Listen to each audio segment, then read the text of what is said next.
Aggregation of all economic units in the economy. Macro में हम क्या लेके चलते हैं कि इकोनॉमी के अंदर सारी इकोनॉमिक यूनिट्स का एग्रीगेशन, इकोनॉमिक यूनिट्स का क्या एग्रीगेशन,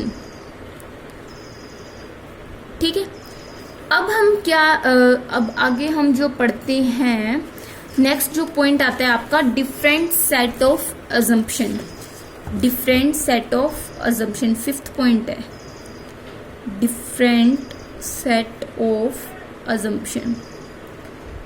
आप चाहो तो इसे एक डायग्राम के थ्रू भी एक्सप्लेन कर सकती हो। मैं लास्ट में ये पॉइंट जैसे ही क्लियर होती है मैं आपको बताऊंगी कि डायग्राम की हेल्प से हम इनको कैसे शो कर सकते हैं। With the help of diagram micro और मैक्रो में डिफरेंस हम कैसे कर सकते हैं, ये मैं आपको पॉइंट्स को लेके बता रही हूँ, ठीक है, कि इन पॉइंट्स में कैसे मैक्रो माइक्रो से अलग है, ठीक है।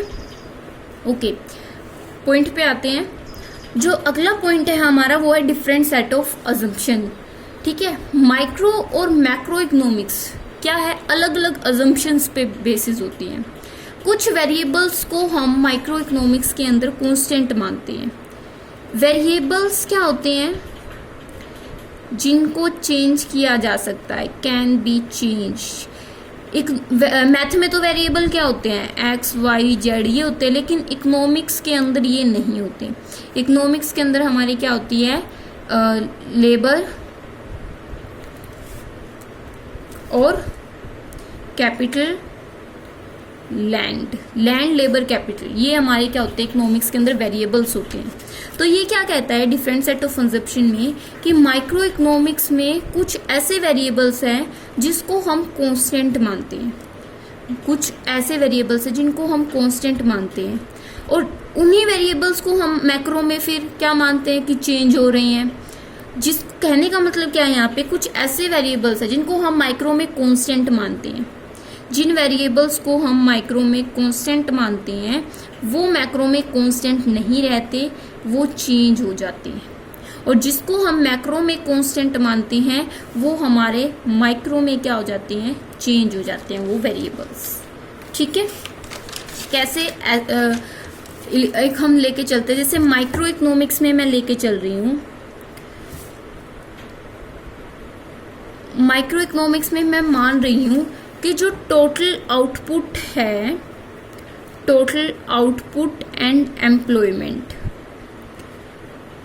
टोटल आउटपुट और एम्प्लॉयमेंट को हम क्या मानते हैं, कांस्टेंट है। जबकि ये तो टोटल आ गया, तो टोटल तो हमारा मैक्रो में क्या है, मेन है, तो इसको तो हम कांस्टेंट नहीं मान सकते वहां पे, ये हमारा वहां चेंज होता है, क्योंकि स्टडी किसके बारे में करता है, टोटल पूरी इकोनॉमी के बारे में स्टडी करते हैं। तो माइक्रो में हम इसको कांस्टेंट मानते हैं, तो मैक्रो में ये चेंज हो जाता है। और मैक्रो में लेके चले जैसे कि डिस्ट्रीब्यूशन ऑफ आउटपुट और इनकम, डिस्ट्रीब्यूशन ऑफ आउटपुट और इनकम। अब डिस्ट्रीब्यूशन आउटपुट और इनकम का हम बंटवारा कर देते हैं कि इस सेक्टर की इतनी इनकम है, इस सेक्टर में इतना आउटपुट है, और ये किसके में, अगर हम इसको इसमें मैक्रो में कांस्टेंट मानते हैं, क्या माइक्रो में इस चीज को कांस्टेंट मान सकते हैं, नहीं मान सकते, क्योंकि माइक्रो ही क्या करता है, स्टडी करता है ना हाउस होल्ड सेक्टर या किसी फर्म या इंडस्ट्री या इंडिविजुअल सेक्टर पे। तो इसमें ये क्या होता है, ये वेरी होता है, मतलब चेंज होता है, ठीक है, क्लियर। नेक्स्ट पॉइंट पे आते हैं। नेक्स्ट पॉइंट है हमारा सेंट्रल इशू। अब दोनों इकोनॉमिक्स का, माइक्रो का भी और मैक्रो का भी एक सेंट्रल इशू है। माइक्रो का सेंट्रल इशू क्या है कि एलोकेशन ऑफ रिसोर्सेज हमारे इतने नहीं हैं कि हम उनको अच्छे से यूज कर पाए। और मैक्रो में ये क्या कहता है कि determination of the overall level of output, determination of overall level of output. हम पूरी लेवल पे आउटपुट को पढ़ते हैं, तो दोनों की सेंट्रल इशू है ये, ठीक है। हम क्या देखते हैं कि देखो अब मैक्रो में कितना टफ काम है ये कि पूरी इकोनॉमी के आउटपुट को स्टडी करना, और माइक्रो में एलोकेशन ऑफ रिसोर्सेज को देखना, कौन से सेक्टर में रिसोर्सेज अवेलेबल है, कौन से में नहीं है तो अच्छे से यूज हो रहा है या नहीं हो रहा। तो इन दोनों का ये सेंट्रल इशू है। ये पॉइंट इतना टफ नहीं है, इजी है। नेक्स्ट हम चलते हैं मेथड ऑफ स्टडी। मेथड मतलब तरीका, स्टडी करने का तरीका। मैक्रो इकोनॉमिक्स में जो स्टडी करने का जो तरीका है उसको कहा गया है आपका general equilibrium analysis. General equilibrium analysis किस में कहा गया है? ये आपका मैक्रो में। और माइक्रो में क्या कहा गया है? माइक्रो में कहा जाता है पार्शियल इक्विलिब्रियम एनालिसिस। अब दोनों क्या होते हैं? जनरल और पार्शियल इक्विलिब्रियम एनालिसिस क्या होते हैं?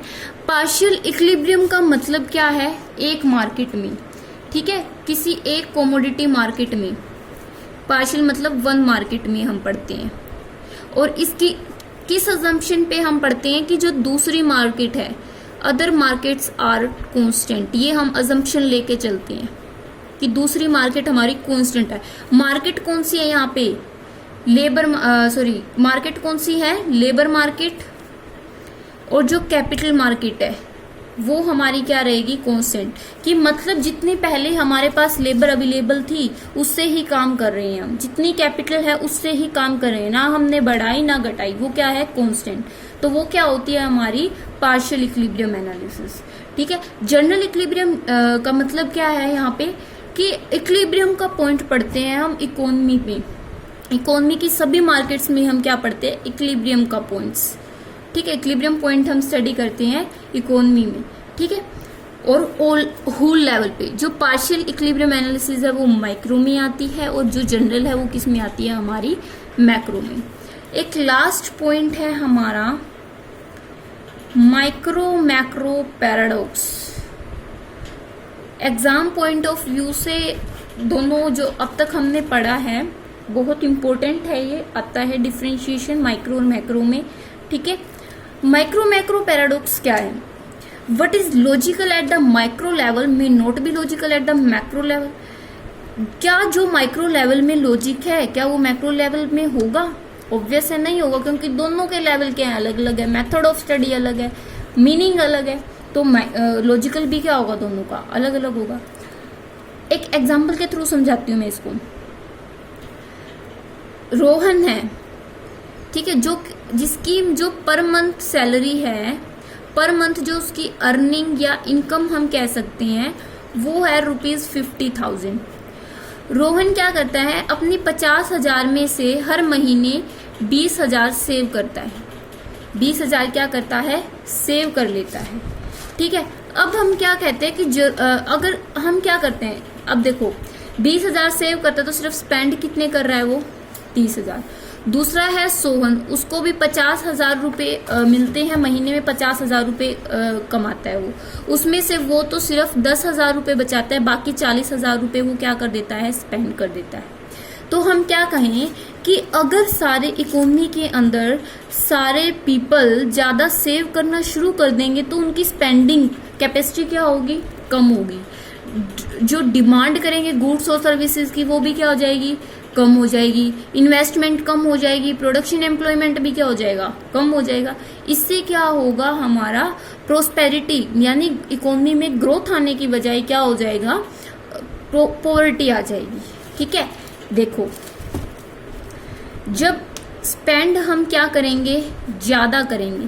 स्पेंड हम ज्यादा करेंगे, ठीक है, सेव अगर हम ज्यादा करेंगे तो स्पेंडिंग कैपेसिटी हमारी क्या हो जाएगी? कम।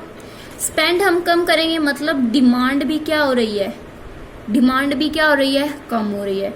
जब लोग डिमांड ही नहीं करेंगे क्या इकोनॉमी में इन्वेस्टमेंट करेंगे? इन्वेस्टमेंट भी ऑटोमेटिकली क्या हो गई? कम हो गई। इन्वेस्टमेंट कम हो गई तो हमारे इंडस्ट्रियल सेक्टर तक तो पैसा गया ही नहीं, लोग डिमांड ही नहीं कर रहे, तो प्रोडक्शन भी क्या हो जाएगा? कम हो जाएगा। जब इंडस्ट्री में प्रोडक्शन ही नहीं होगा क्या उन्हें एम्प्लॉयमेंट, क्या लोगों की जरूरत पड़ेगी? लोगों की जरूरत कब पड़ती है? जब प्रोडक्शन होगा। अब प्रोडक्शन ही हमारा कम हो रहा है तो एम्प्लॉयमेंट भी लेवल क्या हो जाएगा?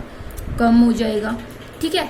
एम्प्लॉयमेंट कम, अब सारी चीजें कम कम कम कम होती जा रही है, तो इससे इकोनॉमी में क्या रिजल्ट आएगा? पॉवर्टी का आएगा। ठीक है।